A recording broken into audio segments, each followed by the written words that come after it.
Assalamualaikum warahmatullahi wabarakatuh. Bertemu lagi dengan saya Irma Suryani Caniago melalui saluran Tagar TV Channel.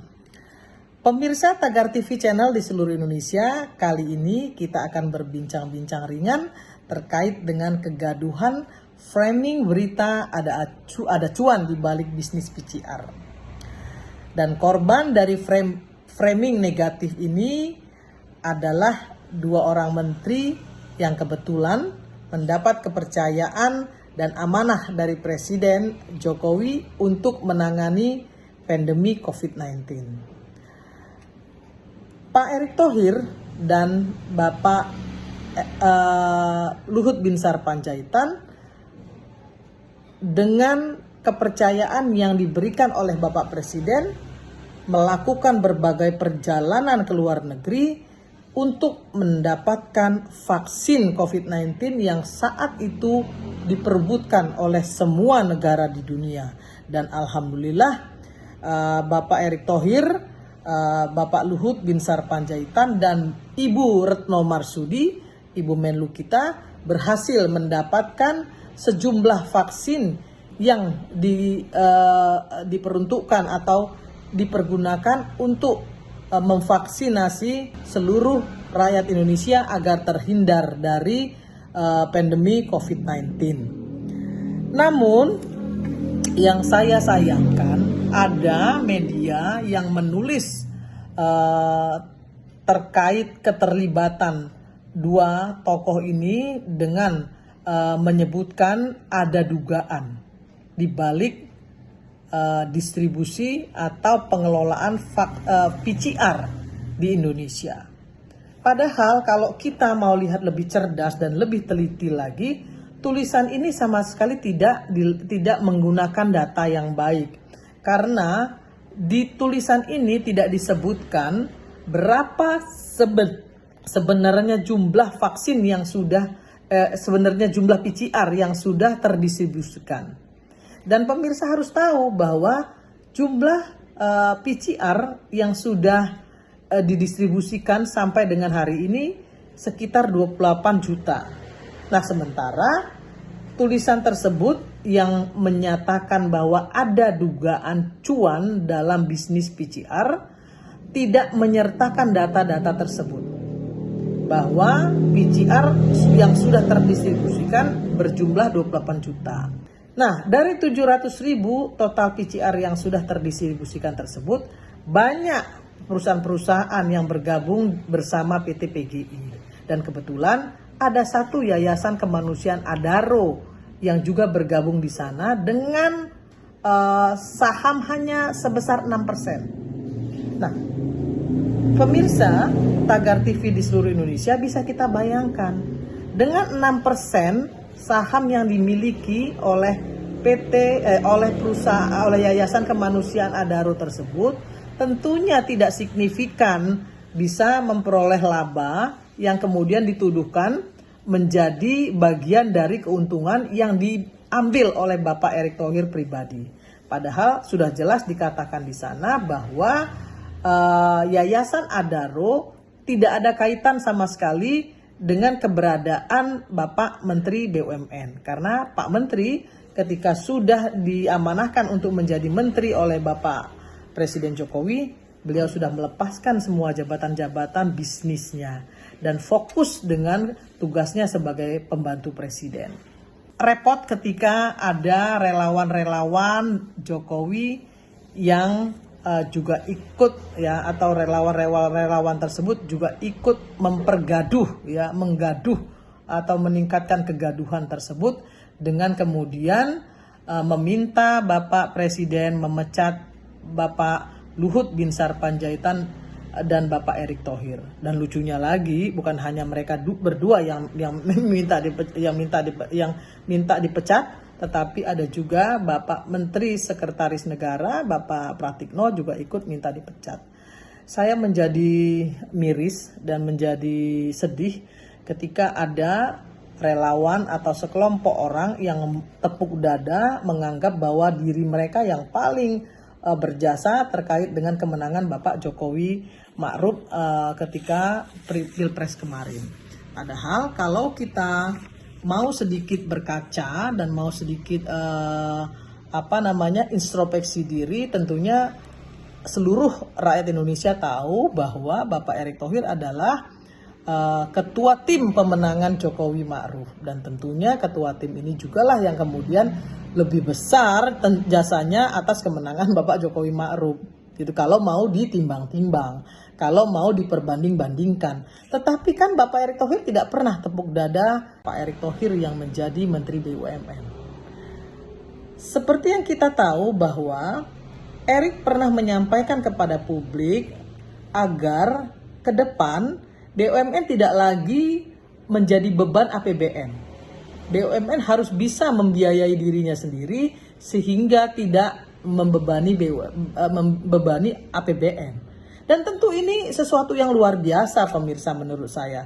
Tekad yang luar biasa agar perusahaan-perusahaan plat merah yang berada di bawah BUMN tidak lagi merugi. Mereka bisa mempertanggungjawabkan kinerjanya sehingga tidak ada lagi BUMN yang merugi. Setidak-tidaknya kalaupun tidak rugi, tidak untung tetapi tidak rugi. Karena apa? Karena memang ada perusahaan-perusahaan BUMN ini yang memang bertugas untuk melayani masyarakat. Sehingga memang mereka menjadi seolah-olah nirlaba. Ya, cukup dengan memberikan pelayanan yang baik kepada masyarakat saja sudah cukup. Tidak perlu untung, tidak apa-apa. Tetapi tidak merugi. Gitu. Tapi kalau untung akan jauh lebih baik. Dan itu yang dilakukan Erick. Sebagai contoh misalnya, Pelindo 1, 2, 3, 4 kemudian di merger oleh Bapak Erick Thohir menjadi holding Pelindo misalnya. Nah, itu sudah dilakukan Erick, dan banyak lagi holding yang dilakukan oleh Pak Erick untuk merampingkan BUMN agar BUMN Indonesia bisa bertarung di dunia internasional, jangan cuma jadi jago kandang saja. Nah, ini yang belum pernah dilakukan oleh menteri-menteri BUMN sebelumnya. Nah, untuk itu saya menjadi khawatir, terus terang menjadi resah dan menjadi heran ketika ada relawan-relawan yang hanya sekedar mendapatkan informasi sepihak yang tidak berdasarkan data dan hanya berdasarkan dugaan, tiba-tiba ribut di media minta menteri yang luar biasa ini untuk dipecat, gitu ya. Saya tidak mengerti bagaimana cara mereka berpikir. Kalaupun harus ada kritisi terhadap berbagai kebijakan BUMN misalnya, menurut saya itu sah-sah saja. Silakan saja melakukan kritisi. Tapi menurut saya yang baik adalah kritisi yang solutif, konstruktif, dan by data. Jadi jangan segala sesuatu dipolitisasi. Nah, politisasi ini yang menurut saya harus diluruskan gitu. Berikan diskursus yang positif kepada publik, kepada masyarakat terkait dengan kritisi-kritisi dari relawan-relawan pendukung pemerintah dengan framing-framing yang menggiring opini publik tidak berdasarkan data. Gitu. Ini kerjaan yang tidak konstruktif. Ya, jadi sekali lagi saya ingin sampaikan bahwa yang dilakukan oleh Erick Thohir, Luhut Binsar Panjaitan dan Ibu Retno Marsudi dalam tanggung jawab mereka atau beliau bertiga dalam menangani COVID-19 dengan melakukan perjalanan-perjalanan ke luar negeri dalam mencari atau mendapatkan vaksinasi harusnya patut diapresiasi, diberikan apresiasi, bukan malah dicaci maki dan minta dipecat. Jadi ada banyak menteri sebenarnya kalau kita mau bicara jujur yang harusnya gitu ya nggak perlu dipecat tapi harus mau mengundurkan diri. Kenapa? Karena kinerjanya jeblok, ya. Belum memperlihatkan kinerja tapi sudah pasang baliho di mana-mana untuk maju sebagai presiden. Itu justru yang harus diributin gitu. Jangan menteri-menteri yang bekerja yang diributin. Nah, menteri-menteri yang tidak memperlihatkan kinerjanya itu justru yang harusnya juga dikritisi dan diminta untuk direshuffle gitu. Jangan menteri-menteri yang bekerja dan memberikan banyak kebaikan untuk bangsa dan negara ini. Tidak bisa seperti membalikkan telapak tangan. Contoh misalnya di Pertamina, begitu banyak mafia yang bermain di sana dari sejak dulu sampai sekarang. Nah, kita harus tahu tidak semudah itu membinasakan mafia-mafia ini, tapi Erik melakukan itu step by step. Ya, sekali lagi saya katakan Erik melakukan itu step by step.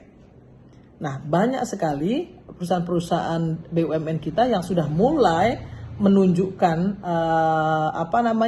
kinerja positifnya. Nah, Pak Presiden kemarin mengatakan bahwa harusnya BUMN yang merugi tersebut ditutup saja. Betul apa yang dikatakan Presiden, tapi kan prakteknya kan tidak semudah itu melakukan penutupan. Kenapa? Karena harus juga diperhatikan kan bagaimana nanti pekerja-pekerja yang ada di BUMN tersebut. Sehingga memang harus juga dilakukan step by step. Saya pribadi mendukung apa yang disampaikan Presiden dan itu harus menjadi perhatian Pak Erick Thohir dan seluruh jajaran BUMN. Tapi bukan berarti itu adalah kesalahan dari Pak Erick. Kenapa? Karena sudah dari zaman dahulu BUMN ini rusak. Nah, untuk memperbaikinya tentu harus ada waktu.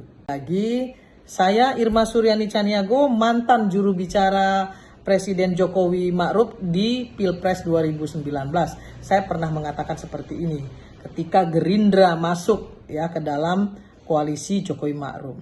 Saya bilang, Pak Presiden, lawan silakan dirangkul, tapi kawan tidak boleh lupa untuk diajeni. Diajeni itu artinya dihormati dan diperhatikan. Nah, kenapa saya bicara seperti itu? Karena saya sangat mendukung Bapak Presiden dan saya terus terang saja saya ngefans dengan beliau. Kenapa? Karena saya sudah melihat dengan mata kepala saya sendiri bagaimana pembangunan di seluruh Indonesia setelah Indonesia dipimpin oleh Bapak Jokowi. Bisa kita lihat bagaimana jalan-jalan tol itu sudah ada di seluruh Nusantara. Dan itu mempermudah rakyat untuk bisa melakukan aktivitas sosialnya. Dan tentunya dengan aktivitas sosial yang dipermudah ini maka kemudian ekonomi Indonesia akan tumbuh. Sayang ketika itu sudah mulai berjalan, tiba-tiba pandemi datang. Memang tidak mudah pemirsa untuk memperbaiki perekonomian Indonesia ketika pandemi ini masih belum ya bisa sepenuhnya dikendalikan. Kita baru melakukan PPKM, pembatasan skala besar dan lain sebagainya. Sementara negara-negara lain sudah melakukan lockdown dan tentunya itu akan mempersulit rakyat. Lockdown itu luar biasa dampaknya untuk rakyat. Nah, itu tidak dilakukan oleh pemerintah Jokowi Ma'ruf. Tetapi dengan strategi pembatasan skala besar-besaran dan sampai saat ini dengan strategi PPKM dan lain sebagainya, toh Indonesia juga bisa dan mampu mengendalikan COVID-19 walaupun belum sempurna. Belum sempurna pemirsa, bukan berarti tidak sempurna. Belum sempurna dan akan menjadi sempurna ketika pemerintah dan rakyat bersatu padu bersama-sama dengan visi yang sama untuk terus bisa memutus mata rantai penyebaran COVID-19 ini dengan tetap menggunakan prokes. Maksud saya dengan menggunakan prokes, selalu mencuci tangan, memakai masker, menjaga jarak, dan lakukan vaksinasi. Karena hanya dengan itu kita bisa melawan COVID-19 ini. Itulah bincang-bincang ringan saya pemirsa terkait dengan pemberitaan hangat kondisi sosial politik kita hari ini.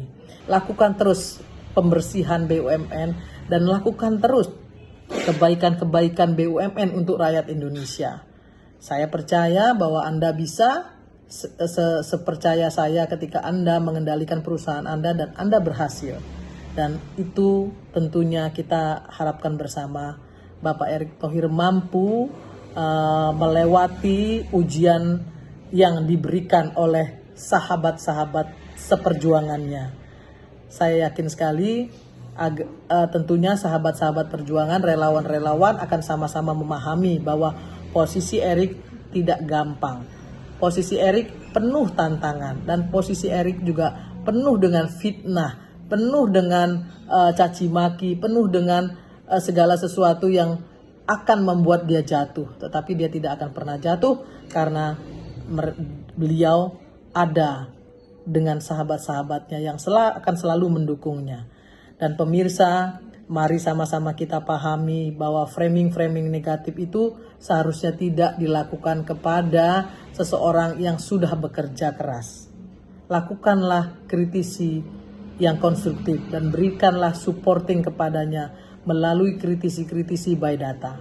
Sekali lagi, bincang-bincang ringan ini semoga memberikan diskursus yang positif kepada pemirsa.